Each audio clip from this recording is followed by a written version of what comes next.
Your hormone levels trigger migraines. In today's video, you shall discover the hormones influencing your migraine. Please remember to hit subscribe, click the bell icon and select all notifications to get all future videos to transform your health. Watch till the end to discover the 3 supplements that will help you prevent or reduce migraine episodes. Migraines affect an estimated 12% of the American population and is the second leading cause of disability worldwide. Worldwide, as many as 1 billion people are affected, making migraine the 3rd most prevalent illness in the world. They can strike both young and old, but most sufferers are women. According to research, migraine prevalence begins to rise around puberty and continues to rise until 39 years of age, after which it decreases again. Menopause frequently offers migraine relief for women, which hints at the role of estrogen. Unfortunately, despite their prevalence, researchers still struggle to understand exactly how and why migraines occur. Few understand that excess estrogen and inadequate progesterone is a key factor, or that high linoleic acid, LA intake exacerbates the situation. If you lower LA and estrogen, most migraines vanish without further intervention. Thyroid function also plays an important role, which makes sense considering high LA intake is a primary causative factor of hypothyroidism as well. Estrogen is a major player in migraines. Migraines are thought to be a disorder of your central nervous system, most likely originating in your brainstem. While most brain regions do not register or transmit pain signals, the trigeminal nerve network does. Pain is relayed through the trigeminal network to an area in your brainstem called the trigeminal nucleus. From there, it is conveyed to the sensory cortex in your brain that is involved in awareness of pain and other senses. As it turns out, estrogen is a major factor in this chain of events. The late Ray Peat, a pioneer in bioenergetic medicine, argued that estrogen is a major cause of migraines. And in 2018, research was published that offered fresh support for that view. Researchers found that estrogen sensitizes cells around the trigeminal nerve and connected blood vessels in the head, thereby augmenting pain signals. Estrogen, of course, is at its highest during women's reproductive years, which also helps explain not only the gender difference in prevalence, but also the age range at which migraines are most common. Additionally, the study in question not only implicated estrogen as a causative factor in migraines, but also stated that progesterone is protective. This makes sense if estrogen is causative, as progesterone is an estrogen blocker. How to improve your estrogen-progesterone balance? If you struggle with migraines, avoiding estrogen replacement therapy, including bioidentical estrogen, birth control pills and xenoestrogens from plastics, will be paramount. As noted in previous articles, estrogen dominance is nearly as dangerous as excessive LA intake when it comes to destroying your mitochondrial function.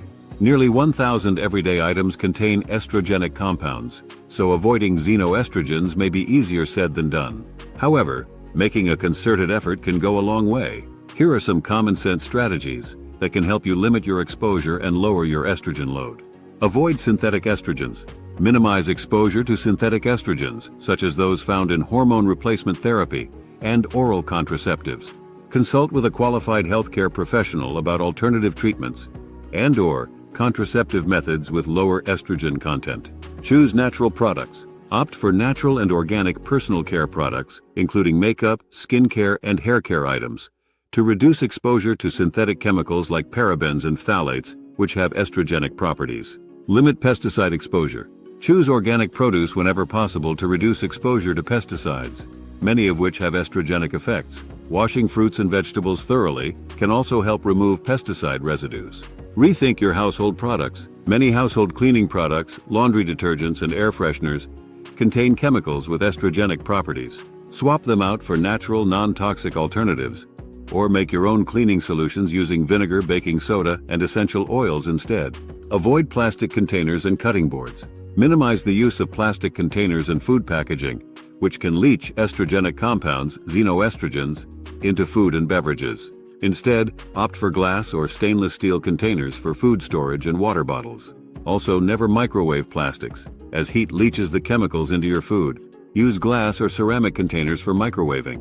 Filter your tap water and avoid water bottled in plastic. If you need to buy bottled water, opt for glass bottles. Also, make sure the filter you use to purify your tap water can filter out microplastics, which have estrogenic properties. If you have hard tap water, consider boiling it before using it for cooking or drinking, as hard water traps more microplastics. Recent research shows boiling hard tap water for 5 minutes removes up to 90% of the microplastics in the water. Maintain a healthy weight. Aim for a healthy weight and body composition through a balanced diet and regular exercise. Excess body fat, particularly around the thighs, hips, and buttocks, can contribute to higher estrogen levels.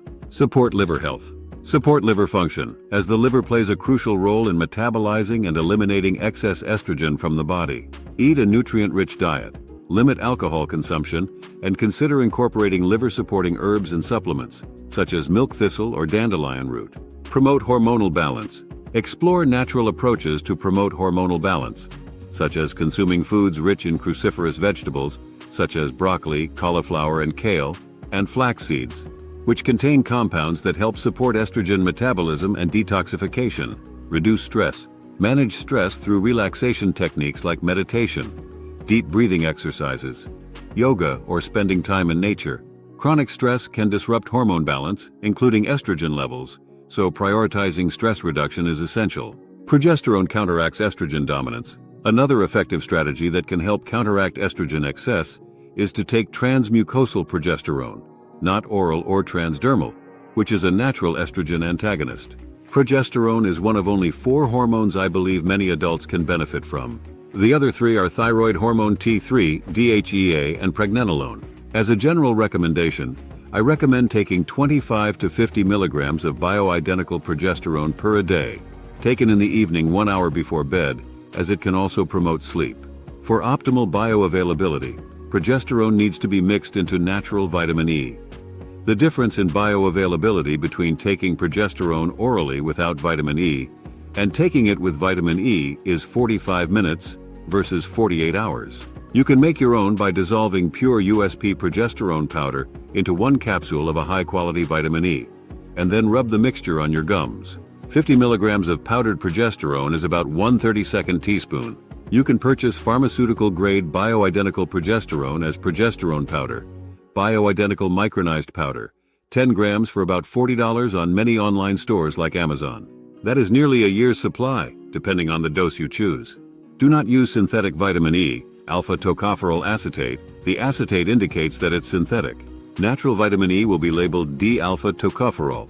This is the pure D isomer, which is what your body can use. There are also other vitamin E isomers, and you want the complete spectrum of tocopherols and tocotrienols, specifically the beta, gamma, and delta types, in the effective D isomer. As an example of an ideal vitamin E, you can look at the label on our vitamin E in our store. You can use any brand that has a similar label. If you are a menstruating woman, you should take the progesterone during the luteal phase, or the last half of your cycle, which can be determined by starting 2 weeks after the last day of your period and stopping the progesterone when your period starts. If you are a male or non-menstruating woman, you can take the progesterone every day for 4 to 6 months, and then cycle off for 1 week. The best time of day to take progesterone is 30 minutes before bed, as it has an anti-cortisol function and will increase GABA levels for a good night's sleep. I do not recommend transdermal progesterone, as your skin expresses high levels of 5-alpha reductase enzyme, which causes a significant portion of the progesterone you're taking to be irreversibly converted primarily into allopregnanolone and cannot be converted back into progesterone. When progesterone is used transmucosally on your gums as I advise, the FDA believes that somehow converts it into a drug and prohibits any company from advising that on its label. However, please understand that it is perfectly legal for any physician to recommend an off-label indication for a drug. In this case, progesterone is a natural hormone and not a drug, and is very safe even at high doses. This is unlike synthetic progesterone called progestins that are used by drug companies, but frequently and incorrectly referred to as progesterone, which are dangerous and should never be used by anyone. Migraines are a clear sign of mitochondrial dysfunction. An even more foundational cause of migraines is mitochondrial dysfunction. As such, any strategy that helps improve your mitochondrial function is likely to be helpful. The most important of these strategies is to limit your intake of LA, an omega-6 polyunsaturated fat, PUFA, as it acts as a mitochondrial toxin when consumed in excess. In summary, the main reason why excess LA causes so many health problems, including migraines, is that it prevents your mitochondria from working properly. Mitochondria are subcellular organelles, responsible for producing most of your cellular energy in the form of ATP. and without ATP, your cells cannot function and repair themselves normally. PUFAs such as LA are easily damaged by oxygen in a process called oxidation, which triggers the creation damaging free radicals. These, in turn, give rise to advanced lipoxidation end products, ALEs, and oxidized linoleic acid metabolites, OXLAMs. These ALEs and OXLAMs are what cause mitochondrial dysfunction, which is a hallmark of most all chronic disease, including migraines. Migraines and low thyroid function. As detailed in Your Thyroid is the Regulator of Your Entire Existence, high LA intake and estrogen dominance are also key culprits in hypothyroidism, low thyroid function, as PUFAs interfere with your cell's ability to use active thyroid hormone, T3. To maintain or increase energy production, your cells must be able to access T3. Studies have demonstrated that PUFAs function as competitive inhibitors of T3 action, and LA is the most potent inhibitor of T3. Not surprisingly, research has indicated a potential link between migraines and hypothyroidism. For example, a 2013 study highlighted that 3% of migraine sufferers also had hypothyroidism, with a significant majority finding out about their thyroid condition after the onset of migraines. More strikingly, a 2016 study reported a 41% increased risk of hypothyroidism in individuals with a history of migraines. Further research conducted in India in 2021 with 100 participants found that those suffering from migraines were more likely to have a thyroid disorder, especially hypothyroidism. Migraine sufferers who manage their hypothyroidism effectively often report improvements in migraine frequency and severity, which is another indication that thyroid hormone balance plays a role in migraine. Radically reduce your LA intake to avoid migraine attacks. Ideally, you'd want to keep your LA intake below 2% of your daily calories, but even 5% would be a significant improvement since most people consume far more than that. If you're not sure how much you're eating, enter your food intake into Chronometer, a free online nutrition tracker, and it will provide you with your total LA intake. Chronometer will tell you how much omega-6 you're getting from your food down to the 10th of a gram, and you can assume 90% of that is LA. The primary sources of LA that need to be radically limited are seed oils for cooking. Healthy fat replacements include tallow, butter, or ghee. Most processed foods, including condiments. Any restaurant food cooked in seed oil rather than butter. Most nuts and seeds. Most olive oil and avocado oil due to the high prevalence of adulteration with cheaper seed oils. Conventionally raised chicken and pork, due to being fed LA-rich grains. LA content of common cooking oils. In general, the lowest LA-containing fats, butter and beef tallow, would be the fats of choice. These excellent cooking fats also provide the fat-soluble vitamins A, D, and K2. Coconut oil is also very low in LA, but doesn't provide the important fat-soluble vitamins that tallow and butter contain. Aspirin for the prevention and treatment of migraines. In addition to lowering your estrogen burden and LA intake, several nutritional supplements, medications, and alternative remedies can be employed. Aspirin is one inexpensive and readily available option.